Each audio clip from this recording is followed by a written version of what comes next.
Hi everybody, it's me Gemma, and today I really wanted to talk about book covers.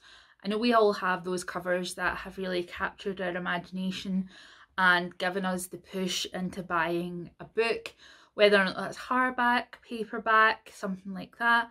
And some of them books that we might not otherwise hang on to, we hang on to because we find the covers really gorgeous.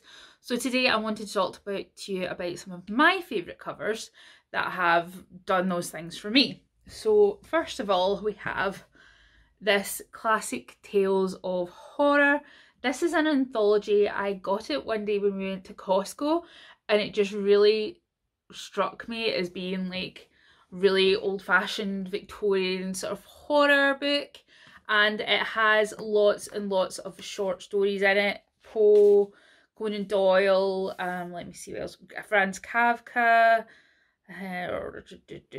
Ambrose Bierce, Charles Dickens, Bram Stoker, lots and lots.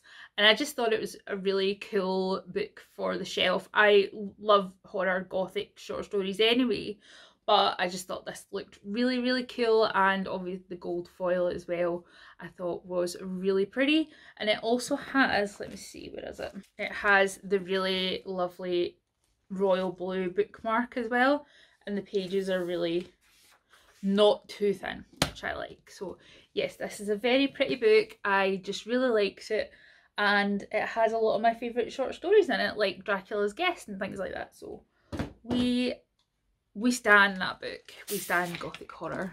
So next I have a book that I've probably had for about 10 years, probably a little bit more, but this is the Book of Lost Things by John Connolly. It's about a boy called David who loves to read, but unfortunately his mother, I believe it was his mother, passed away, and his dad is not really in the picture that much, and David becomes embroiled in a fantasy world, kind of a bit more gothic Alice in Wonderland sort of thing. I really enjoyed it, but the thing I love the most about it is this cover. It's this really pretty woodcut style, which is foiled, and as you can see it's just really lovely.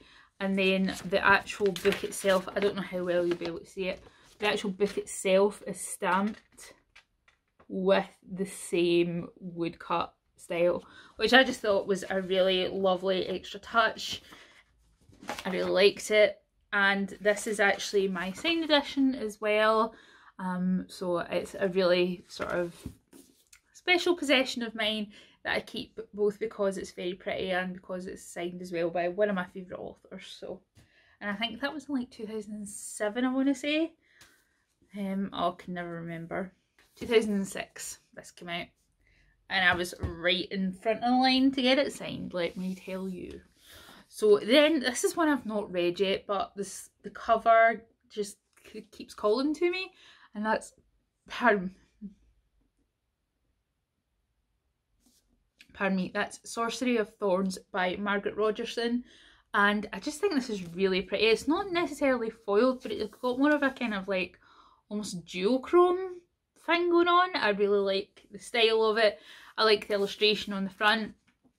I know that there have been some discussions about Charlie Bowater, her behaviour on Twitter, and how many books have used Charlie Bowater as an illustrator over the past little while, but I still think this is a really gorgeous cover.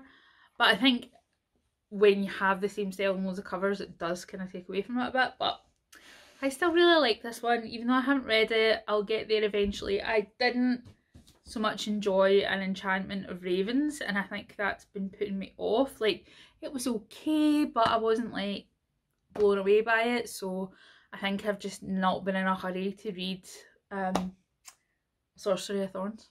Shame, but what can you do? And then we have Wicked Saints by Emily A. Duncan. This is a stunner.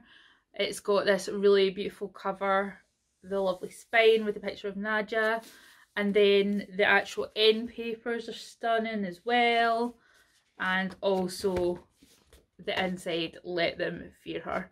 Now, I know Illuminate did an edition and the book cover was like black and red, and I'm like, oh, I quite want that, but I've not been able to find a copy of the Illuminate edition for like a decent amount of money, so it's just unfortunate. But maybe one will crop up, you never know. So this is about a girl called Nadja who hears gods in her head, and that's where the power comes from. And she is sort of fighting for her homeland. There's a villain romance. It was pretty good. I have the second one up on my shelf behind me.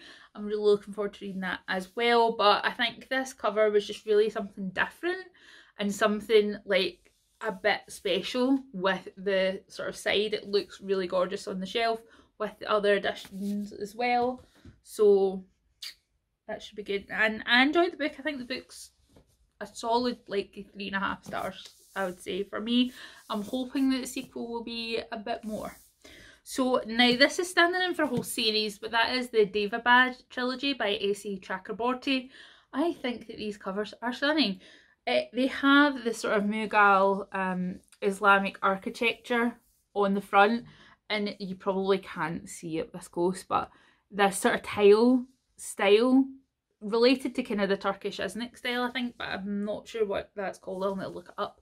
I think is absolutely gorgeous, and I think that it really sets the tone really well for the books.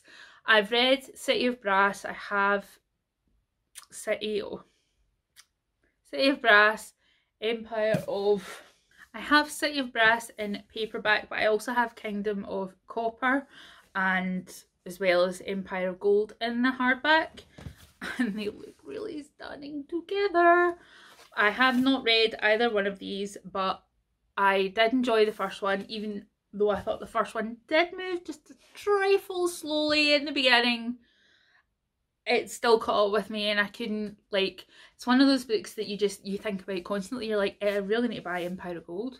But I haven't read the other one, but I really need to buy Empire of Gold because I really, really need it, and I really, really needed it, so I guess I'm just going to have to get around to reading it. This one is a classic. It's one of the Penguin cloth-bound editions, and this is Frankenstein by Mary Shelley.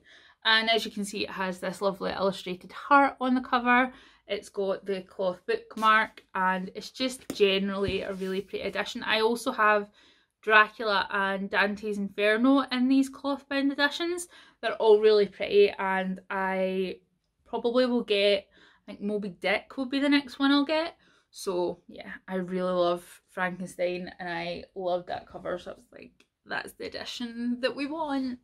I probably won't collect more than one edition of it, unless it's Dracula. I might collect more than one edition of Dracula because I'm a goblin, but hey-oh. So now on to one that I read last year, and I loved it, and that was The Priory of the Ornish Tree by Samantha Shannon. Look at this cover, look at the dragon, look at it, it is stunning, and it coils all the way around the cover of the book. I just love this book. Now, it is a big chunky gal, and it is quite dense in places, I will say, but I think if you have enjoyed, you know, high fantasy by writers like Robert Jordan, like Terry Brooks, Raymond D. Feist, all that kind of stuff, all those like dudes, high sorcery, dragon books, then you will like Priory of the Ornish Tree, and you will like it even more because it has strong, and not just strong, but strong, complicated female characters, a sapphic relationship, a beautiful sort of world building scenario. It is absolutely awesome, and I'm so glad I read it. It is definitely, it says on the front, it's blurbed, deserves to be big as Game of Thrones, and I definitely think this is true. I think you could have a whole mini series based on this one book, and it would be amazing. And it would, if you could get like the BBC to do it, or like, you know how they're doing like His Dark Materials, then that would be amazing. I really, really think so, and I would love to see people's fan casts of especially Eid and Sabrin and the dragon, Tani, and I can never say the dragon's name, so I'll need to Google it, or ask Samantha Shannon how to pronounce the dragon's name. But Tani, Eid and Sabrin, I love them.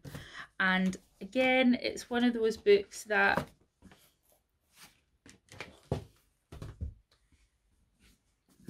So this book doesn't have a dust jacket. This is the Illuminate edition of The Starless Sea by Erin Morgenstern. And on the front it's just really simple, the bee, the key and the sword. I still haven't read this yet, but I will. And it says on the back, be somewhere else for a while. And as far as I'm aware, this is about a man who, when he was younger, had the opportunity to go through like a Narnia door, but didn't take it. And then years later finds a book about if he had gone through the Narnia door. So this is definitely one I want to read. I probably won't get to it this month because I am doing a lot of reading for my video. I'm not saying what it is yet. It's really easy to guess. I don't know why I'm trying to build excitement, but here we all are. So now this is non-fiction and this is a cookery book. It is The Food of Spain by Claudia Roden, a celebration, and it is, I love this book. I cannot even tell you. It's absolutely gorgeous. It's a stunner. Let this look like dark blue. I think the cover's amazing. I think that it has a really comprehensive amount of recipes for things that are all sort of regional in Spain and not just the main things, which I really love. And it really does lean into the sort of Moorish influence on Spain. It's really interesting. I think that everyone should read Claudia Roden books and buy her cookbooks because they are spectacular. And all of them look stunning as well, so get right on that. This is a new release that I haven't read yet, but I was going to wait for the paperback, but then I saw how pretty the hardback was, and that is House of Earth and Blood, Crescent City by Sarah J Maas. I just really like the colours. I love the red and the gold. I've got barely any clue what it's about, but you know, it's Sarah J Maas, so I think there'll be some angsty romance, some kick-ass female characters, probably some intrigues, so we're excited for that. And then last of all, we have here The Last Namsara by Kristen Ciccarelli. This one is about a girl who has to become a dragon slayer. Pardon me. It's a fantasy story, but I really bought it off the strength of this cover. Pardon me. Because I just thought it was gorgeous, so I bought it. So that is the covers that I like best.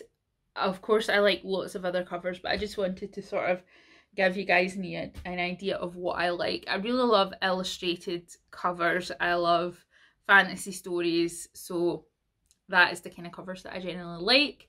For romance, I like a Tessa Dare cover, which I will put a picture of one of them here. I love sort of trashy romance covers, I just do. So yeah, we'll wait and see how the ones that I have not yet read are, and whether or not I like the story enough to hold on to them, or if I'm going to hold on to them for the cover alone, which I have done. So yeah, stay safe, wear your mask. Cancel that. Stay safe, wear a mask, hope you're well. Bye.